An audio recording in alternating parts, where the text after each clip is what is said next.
Assalamualaikum Milanisti, bagaimana kabarnya? Semoga baik-baik aja ya. Kunjungi website kita di maksimalmilan.blogspot.com. Jangan lupa subscribe dan nyalakan lonceng notifikasi untuk terus mendapatkan berita terbaru seputar AC Milan, khusus Milanisti.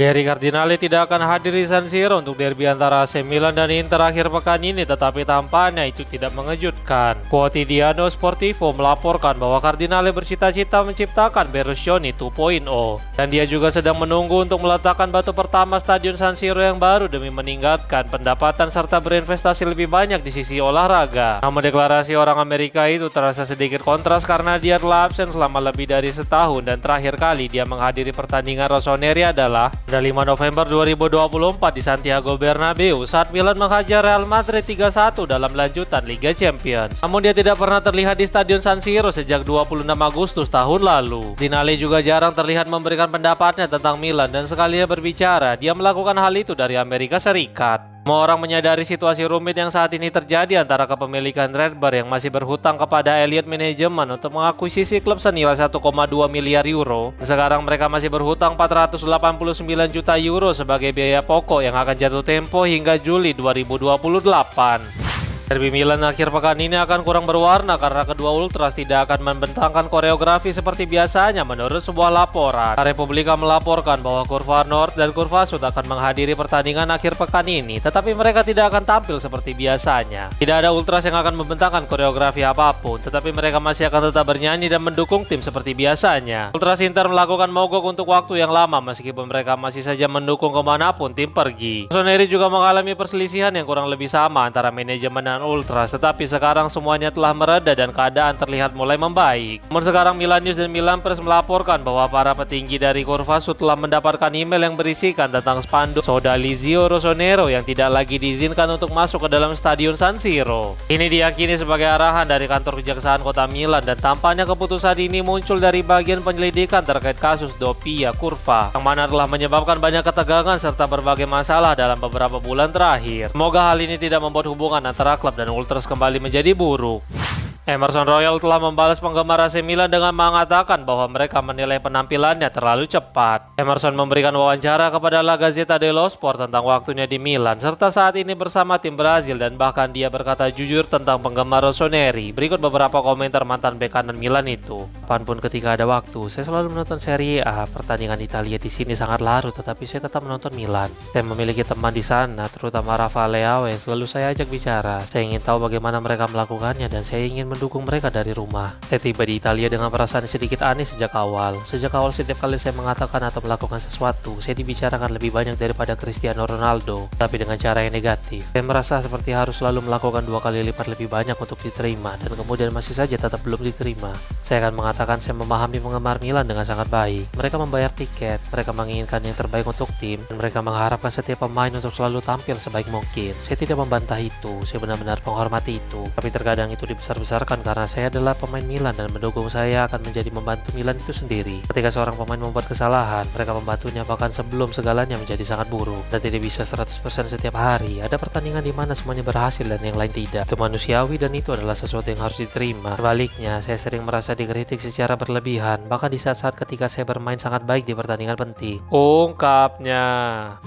Penyerang Hellas Verona bisa menjadi salah satu komoditi panas untuk musim dingin dan AC Milan tampaknya tertarik menurut sebuah laporan. Tuttosport melaporkan bahwa Giovanni baru ditandatangani oleh Verona musim panas kemarin dan sekarang dia telah menjadi andalan. Bahkan direktur olahraga mereka, yaitu Sean Sogliano, mendatangkannya ke Italia dengan status bebas transfer dari Corinthians bulan Juli lalu. Sekarang pemain 22 tahun itu telah bernilai 15 juta euro dan penampilannya sejauh ini juga menggoda tim-tim besar. Geoffrey Moncada pun hadir untuk menonton pertandingannya secara langsung saat Como menjamu Verona di Stadion Sinigaglia. Christian Cifu dilaporkan tertarik kepadanya setelah melihat secara langsung permainan sang penyerang. Selain itu, Raffaele Palladino selaku pelatih baru Atalanta juga menginginkannya untuk bergabung ke tim Bergamo. Sisi lain, AS Roma dan Juventus juga telah memantau situasi sang pemain dan tampaknya Giovanni telah masuk ke dalam daftar buruan mereka. Khusus untuk Juventus, tampaknya mereka akan serius mempertimbangkan perekrutan Giovanni jika ternyata Dusan Vlahovic memilih pergi akhir musim ini.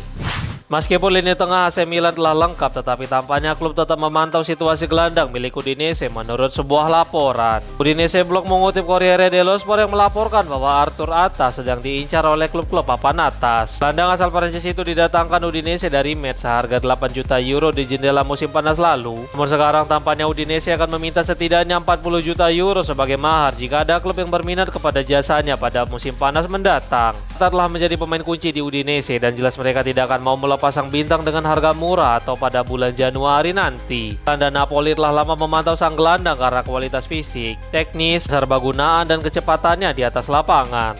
Berita ekspansi NBA ke Eropa semakin kencang berhembus dan AC Milan tampaknya akan terlibat dalam proyek besar ini. Mark Tatum selaku wakil komisaris berkomentar tentang proyek NBA Eropa saat dia berbicara di konferensi pembuat kesepakatan Sport Business Journal. Berikut komentarnya disampaikan melalui Radio Rossonera. Ini akan hampir seperti Liga Champions bola basket di Eropa. Merek-merek seperti Real Madrid, Barcelona, Manchester City, PSG, dan AC Milan akan bermain bola basket. Itu cukup menarik. Ini akan menjadi konten olahraga langsung yang premium serta relevan secara global. Ini akan relevan di Asia, Amerika Serikat, dan Amerika Utara karena beberapa merek yang kita bicarakan memiliki banyak pengikut di seluruh dunia. Kami membayangkan kompetisi pramusim di mana tim NBA datang untuk bermain di Eropa, seperti Knicks, Lakers, dan Bulls yang datang untuk bermain melawan PSG, Real Madrid, dan Manchester City dalam perebutan piala. Dalam jangka menengah hingga panjang, katakanlah dalam 5 hingga 10 tahun, Anda akan melihat tim seperti AC Milan dan Barcelona juga bermain di piala NBA. Dalam jangka panjang, ketika fasilitasnya kelas dunia berada di kota-kota yang sangat penting ini dan perjalanan supersonik menjadi kenyataan, situasi dapat muncul di mana ada divisi Eropa dari NBA. Ungkapnya, laporan tersebut menyatakan bahwa waralaba ini akan bernilai sekitar 500 juta dolar hingga 1 miliar dolar ditambah kewajiban untuk berinvestasi dalam infrastruktur profil tinggi. Ini akan menjadi investasi besar seperti yang dilakukan Redbird Capital saat mengakuisisi Milan 2022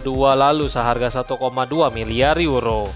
AC Milan kembali berlatih untuk pertandingan melawan Inter, tetapi mereka melawan suhu dingin yang hampir mendekati titik beku. Gazzetta dello Sport melaporkan tampaknya cuaca yang teramat dingin sudah cukup untuk membuat sesi latihan klub cukup sepi. Hal ini terjadi karena para penggemar lebih memilih untuk tidak datang ke Milanello untuk mendapatkan foto ataupun tanda tangan di luar gerbang kompleks pelatihan Milan itu. Massimiliano Allegri tampaknya tidak peduli dengan cuaca dan meminta tim berlatih di lapangan lagi hari ini meskipun suhu hampir menyentuh 0 derajat Celcius. Panas dinyalakan di bawah rumput jauh sebelum sesi latihan dimulai untuk mencegah lapangan menjadi beku. Satu-satunya pemain yang tidak tersedia untuk derby adalah Santiago Gimenez. Penyerang Meksiko itu telah absen sejak pertandingan melawan Parma karena masalah pergelangan kaki sudah lama diderita olehnya. Dan penyerang Feyenoord itu terus berlatih secara terpisah untuk mengembalikan kebugarannya dan pulih dari cedera pada pergelangan kaki sehingga dia akan duduk di tribun akhir pekan ini. Selain itu, para pemain yang kembali dari tugas internasional tidak ada yang melaporkan ketidaknyamanan atau masalah fisik yang mereka alami. Allegri juga berharap Adrian Rabiot dan Christian Pulisic dapat kembali ke performa terbaik mereka untuk pertandingan akhir pekan ini.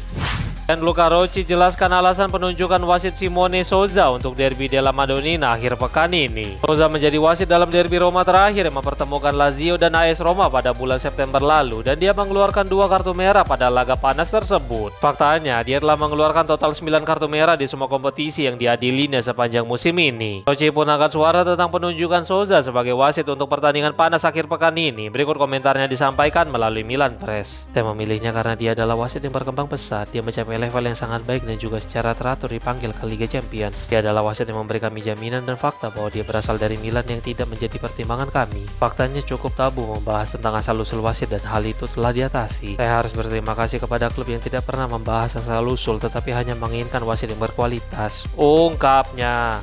Skuad AC Milan mendapatkan dorongan semangat jelang pertandingan derby saat Franco Baresi telah kembali ke Casa Milan. Gazzetta dello Sport melaporkan bahwa muncul berita terbaik hari ini adalah Baresi telah kembali ke Casa Milan. Beberapa waktu lalu dia dilaporkan telah berhasil menjalani perawatan dan sekarang semua orang di klub menyambut hangat kembalinya Kapten Diavolo itu. Baresi cukup aktif dalam mendukung tim maupun klub seperti pada bulan Juni lalu dia berada di Milan klub Margherita di Savoia. Pada bulan Mei dia di PFA di Soligo dan Aldo Ronaldo Bed Memorial. Serta pada bulan Januari lalu dia terbang ke Riyadh demi menyaksikan Rossoneri mengangkat piala Supercoppa Italiana. Namun setelah itu kesehatan Baresi terus menurun dan bahkan dia sempat dirawat. Namun pada awal November ini dia mulai kembali pulih serta membagikan unggahan dengan 3 kata Viva la Tifa. Lebih dari 2.600 orang membalas unggahan tersebut, termasuk para mantan rekan satu timnya dan bahkan lawannya semasa bermain dulu.